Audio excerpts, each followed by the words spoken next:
What's going on, everybody? My name's Chris. Welcome back to Bourbinsane. Who doesn't love a little Dickel? Don't we all love a little Dickel? This is the 13-year-old George Dickel Bottled and Bond. Now, this is the third release in their Bottled and Bond series, so they've had a 15-year to start, an 11-year, and this is between the two, a 13-year. Now, this actually came out in August of 2021, so it's an older bottle, but honestly, this is on the shelves everywhere. When I go, I see this in multiple stores all the time. So it's not something that's super expensive or super sought after, even though it is a 13-year-old bourbon. But for a lot of people, George Dickel is really hit or miss. You know, and I'm actually one of those people. When this first announced that it was coming out years ago for the 15-year, I was so excited. I was like, 15-year bourbon at $50? Like, that's crazy.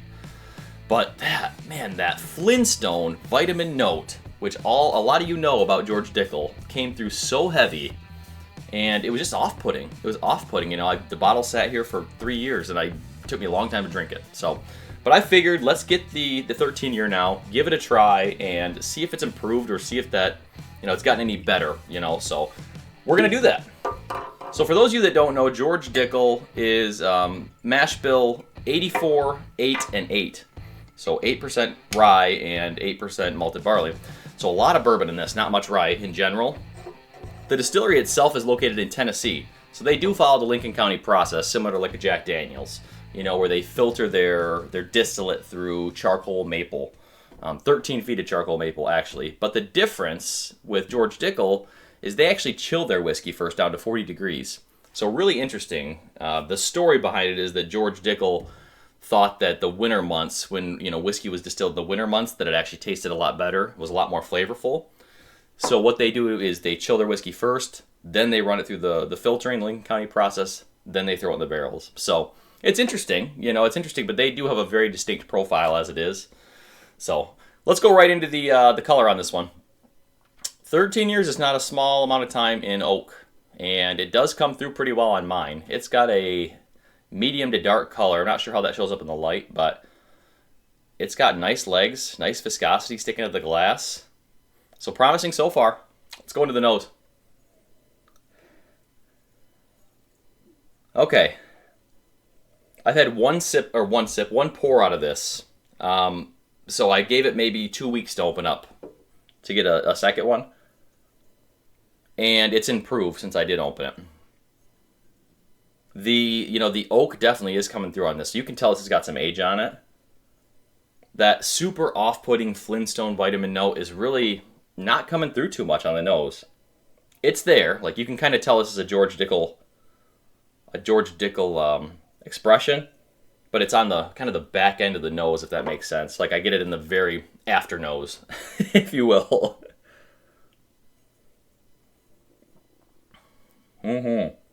Not much citrus in this. It's leaning more towards those older notes, those tobacco notes.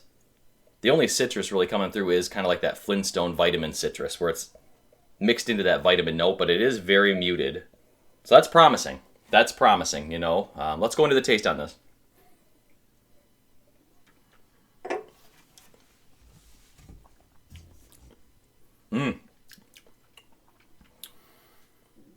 It's pretty good.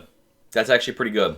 To me, this is a substantial step up from the 15-year. I don't think I ever had the 11-year, honestly, because after the 15, I was just so off-put by it that I was like, I'm not doing it again. But I was like, let's give it a chance for the 13. It's only $49.99, so hard to turn that down.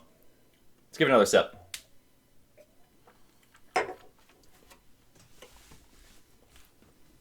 Yeah.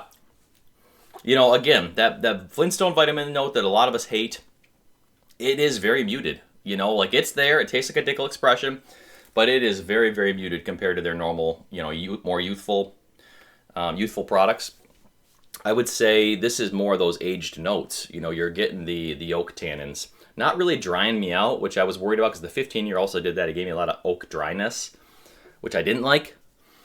So for the 15, I thought they were just using their barrels that were about to go outdated. You know what I mean? Like, they were at the point of turning, and they couldn't do any more. But this has got a nice mouthfeel.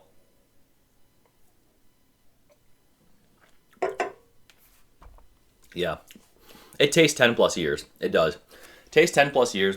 And maybe as, if it's a good Dickel product, then maybe as the age gets older, that Flintstone note kind of gets muted.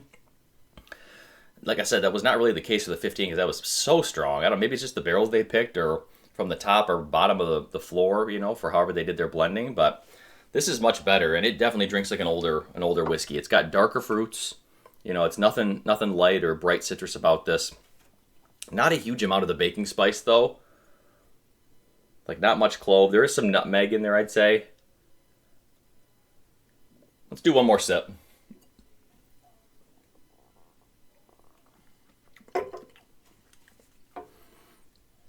That was a lot of tobacco on that sip. Each sip gave me a little bit different note, That tobacco came through on the nose, but that was almost like a pipe tobacco I got on that.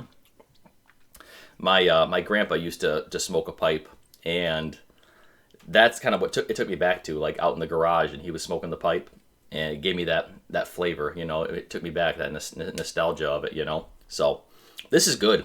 I never thought I'd find myself saying that with a Dickel product, but at $50, I would buy this again. And I'll probably, if it's going to be this good, and maybe if they come out with another expression, we'll see how it compares. But I don't like the inconsistency between the 15 and the 13. Like they should be very similar as far as you know what you're getting. If I get a bottle like the 15 again, I'm never buying it again. But if I get a bottle like this again, I'll keep it on the bar all the time. I really will. Yeah. So $49.99. This is a pickup for me. Let me know what you guys think. If you had the 15, the 11, the 13, how does it compare? To me, this is definitely the sweet spot so far for Dickel, and maybe the bottle will get better or worse as it opens up. But I am glad it doesn't have that Flintstone note, for me, and not as strongly at least. So overall, this is a good value and worth the get. Well, thanks for joining me for the review today, everyone. Let me know if you guys had any Dickel products. Have you had this one? Have you had their other expressions? Do you love them? Do you hate them? Leave me a note down in the comments and let me know what you think. George Dickel obviously is used in a lot of sourced whiskey. So a lot of micro distilleries will contract distill or use Dickel barrels in their products. For example, Barrel, the company Barrel, they have a lot of MGP and George Dickel products they put in their whiskey. So, but this is kind of the sweet spot for me for this. So I'm a fan. So I appreciate y'all watching the review today. Thanks so much for being here with me. Stay insane.